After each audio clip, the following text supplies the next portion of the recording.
আছে, তাই আপনাদের ফোন করেছি।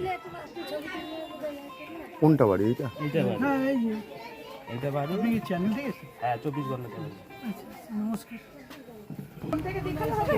ছবিটা মতো না, একটা ছবি দিলে ভালো।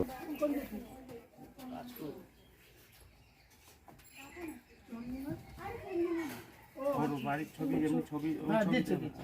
এই চন্দনীর মা কোথায় একটুখানি ডাকো। এই তো আমি যাচ্ছি, চলো। যাচ্ছি, যাচ্ছি। আয়, আয়, আয়। কি আছে, যা।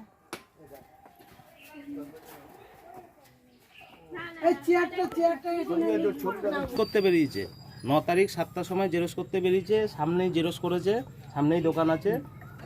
9 তারিখ 7টার থেকে জেরক্স করে যখন যাচ্ছে, এইখান দিয়ে যে বেরিয়েছে সেই ফুটেজটা পাওয়া গেছে। এই।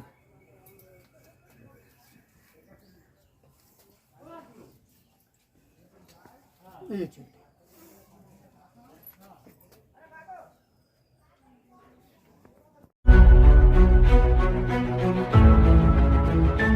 ছিল ও সেকেন্ড হয়েছে, সেকেন্ড। ওর 2 রোল, ওর বি সেকশনের 2 রোল। ওর ও ছোটোর থেকে র্যাঙ্ক করে, একদম ছোটোর থেকে র্যাঙ্ক করে।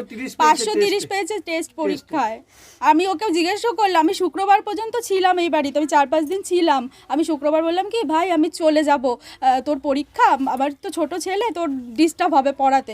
না দিদি তুই যাস না, তুই এই ঘরে থাকবি, আমি ওই ঘরে পড়বো। আমি বলছি না তোর অসুবিধা হবে। বলছে না দিদি আমার কোনো অসুবিধা হবে না। আমি ওকে বললাম কি ভাই তুই কত পাবি বল, তোর আমাকে বল দেখি। তো বলছে দিদি আমি 600 থেকে 650-র মধ্যে পাবো। তাহলে যার এরকম প্রিপারেশান, কিচ্ছু বলতে হয় না যে ভাই স্নান করেছিস পড়তে বস। ও স্নান করবে, স্নান করে টাইম টু টাইম পড়তে বসবে, আবার আসবে দিদি কিছু করে দিতে হবে আমাকে, এরকমভাবে ওই করতো। আর সেই ছেলেও সব কথা ও আমার সাথে শেয়ার করতো। হ্যাঁ ও সব কথা আমার সাথে শেয়ার করতো। আমার থেকেও 11 বছরের ছোট, কিন্তু ওর সাথে আমার সেরকম কোনো সময় ছিল না যে আমার কাছে কিছু বলবে না। আমার বরকে সব কথা শেয়ার করতো, আমাকে সব কথা শেয়ার করতো। আমি তো সেটাই বুঝে পাচ্ছি না, ও জেরক্সটা করে ওই রাস্তা দিয়ে ও কেন গেল। আর ও তো মাকে এটা যেখানে যায় ও বলে যায়, যেখানে যায় যে আমি বন্ধুর বাড়ি যাব সেটাও বলে যায়। এবার জেরক্সটা করে কাউকে কি সেই নোটটা কাউকে দিতে গেছে না কি হয়েছে কিছু বুঝতে পারছি না। কি জেরক্স করতে বেরিয়েছিল? ও জেরক্সের দোকান থেকে বললো 2টো কোশ্চেন, হাতে লেখা কোশ্চেন পেপার জেরক্স করেছে, হাতে লেখা, কারোর হাতের লেখা সেই কোশ্চেন পেপার দুটো পৃষ্ঠা জেরক্স করেছে বলেছে।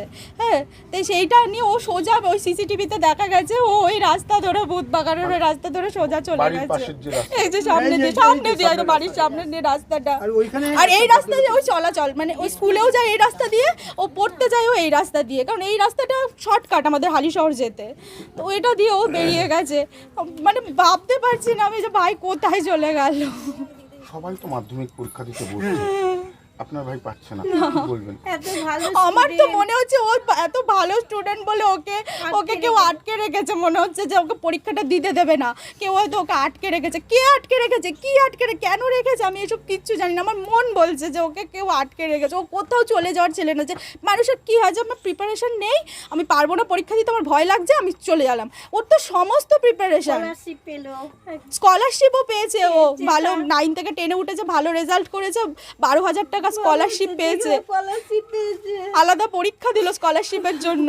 আঁকা, ওর হাতের আঁকা দেখুন, আঁকা দেখলে আপনি কি বলবেন, আপনাকে ডিটো এঁকে দেবে। আপনার নাম? আমার নাম অনিরিয়া দাস।